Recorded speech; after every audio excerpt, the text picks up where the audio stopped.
Sri Parashakti Vidyala CBSE Class 8th subject. Good morning, my dear students.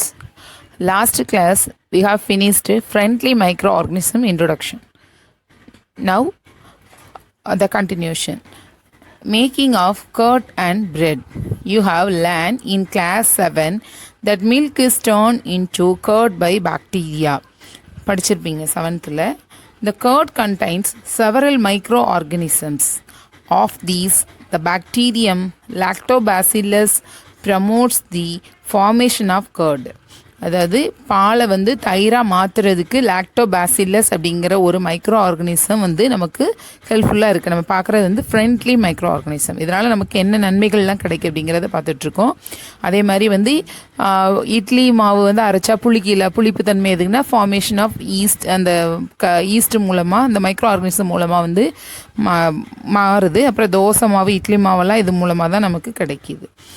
It multiplies in milk and converts it into curd.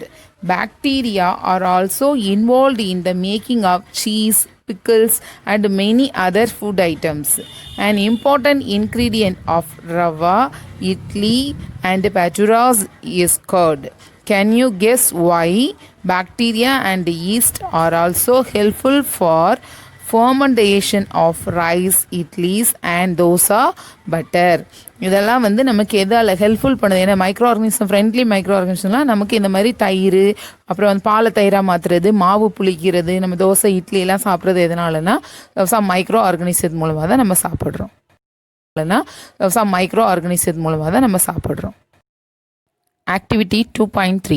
Activity 2.3ல என்ன கொடுத்துருக்காங்கன்னா, take ½ kg floor, அதாவது ½ kg நம்ம மைதா இல்லைனா ஆட்டை எடுத்துகிட்டு அதில் sugar, some amount of sugar சேர்த்து mix பண்ணி வார்ம் வாட்டர் விட்டு நல்லா மிக்ஸ் பண்ணி அப்புறம் ஈஸ்ட் பவுடர் போட்டு நம்ம மிக்ஸ் பண்ணி கொஞ்சம் ஒரு 2 hours நம்ம மூடி வச்சிட்டோம்னு சொன்னால் இட் வில் டப் ரைஸ். எதனாலனா yeast reproduces rapidly and produce carbon dioxide during respiration. Carbon dioxide during ரெஸ்பிரேஷன்னா already you are studying in 7th standard படிச்சிருப்பீங்க. aerobic and anaerobic respiration. What is the difference between aerobic and anaerobic respiration? Aerobicனா living things. Aerobic respiration எதில் நடக்கும்னா இந்த presence of oxygen முன்னிலை தான் நடக்கும். Anaerobic respiration எதோட முன்னிலைன்னா இந்த ஆப்சன்ஸ் ஆஃப் ஆக்சிஜன். அப்போ எல்லா லிவிங் திங்ஸும் ஆக்சிஜன் மஸ்ட்டு.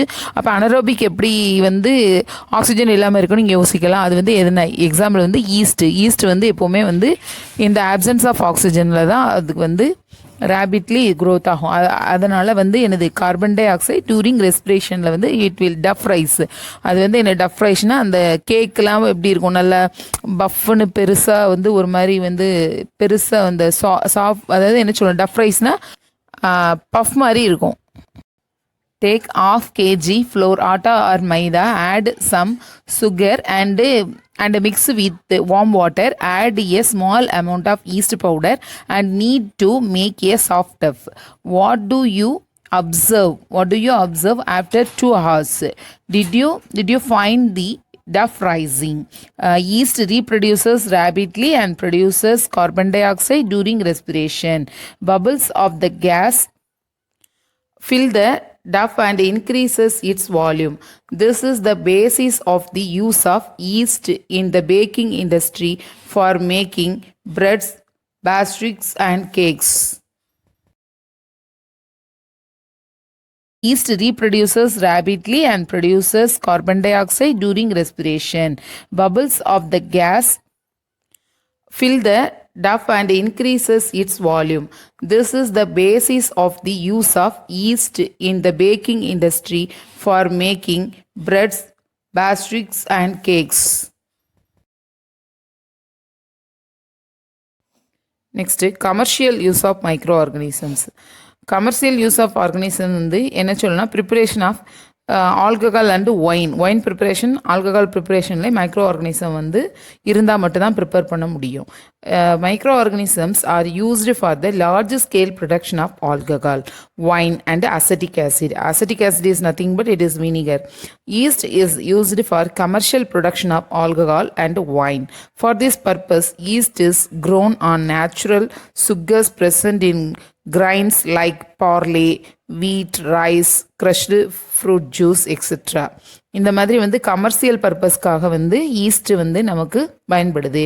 எப்படி வந்து நம்ம ஆல்கஹால் வந்து ப்ரிப்பேர் பண்ணலாம் அப்படிங்கிறது தான் என்ன கொடுத்துருக்காங்க, ஆக்டிவிட்டி 2.4. ஆக்டிவிட்டி 2.4ல் என்ன சொல்லியிருக்காங்கன்னா, ஃபஸ்ட்டு ஒரு பீக்கர் 500 ml பீக்கரை எடுத்துகிட்டு அதில் நம்ம என்ன செய்கிறோன்னா 3/4 அதாவது 3/4 என்ன செய்கிறோம், வாட்டர் விட்டு வாட்டரில் வந்து 2 to 3 டீஸ்பூன் ஃபுல்லாக சுகர் போடுறோம். சுகர் போட்டு அந்த சொல்யூஷன் நல்லா ஷேக் பண்ணிவிட்டு சுகர் சொல்யூஷனில் வந்து என்ன செய்கிறோன்னா வந்து half a spoon of yeast powder, அரை ஸ்பூன் என்ன செய்கிறோம் நம்ம ஈஸ்ட் பவுடரை போட்டு நல்லா ஷேக் பண்ணி வார்ம் பிளேஸில் 4 to 5 hours நம்ம வைக்கிறோம். அப்புறமா எடுத்து நம்ம ஸ்மெல் பண்ணி பார்த்தோம்னா என்ன கிடைக்குன்னா ஆல்கஹால் வந்து ப்ரிப்பரேஷன், ஆல்கஹால் வந்து நமக்கு அந்த ஸ்மெல் வந்துடும். அது என்ன சொல்கிறோன்னா ஃபர்மெண்டேஷன். இந்த ப்ராசஸ்க்கு என்ன பேர், அந்த process of conversion of sugar into alcohol. Sugar solution ஆல்கஹாலாக மாறுது வித் த ஹெல்ப் ஆஃப் என்ன மைக்ரோ ஆர்கனிசம், என்ன ஈஸ்ட் மூலமாக is known as fermentation. The process of conversion of sugar into alcohol is known as the fermentation. அதை தான் வந்து இந்த ஆக்டிவிட்டியில் உங்களுக்கு கொடுத்துருக்கு. This is the smell of alcohol as sugar has been converted into alcohol by yeast.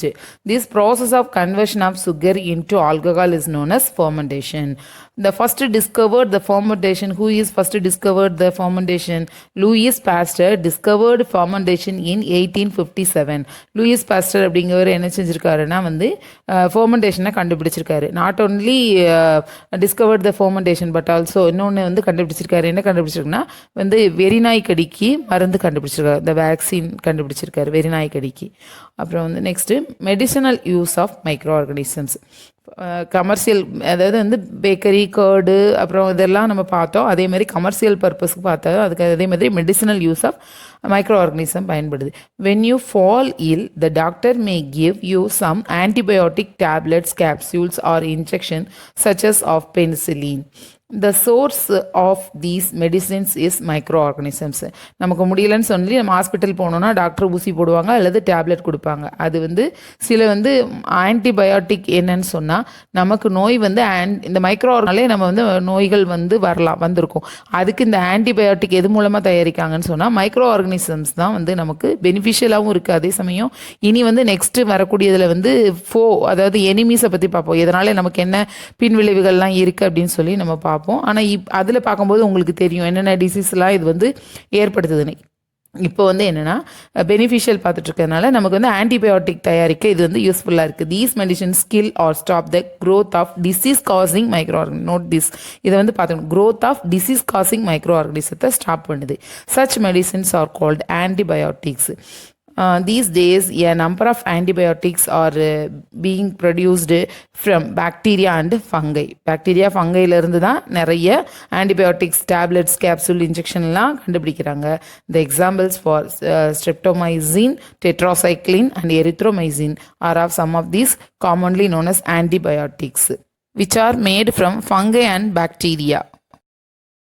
The antibiotics are manufactured by growing specific microorganisms and are used to cure a variety of diseases.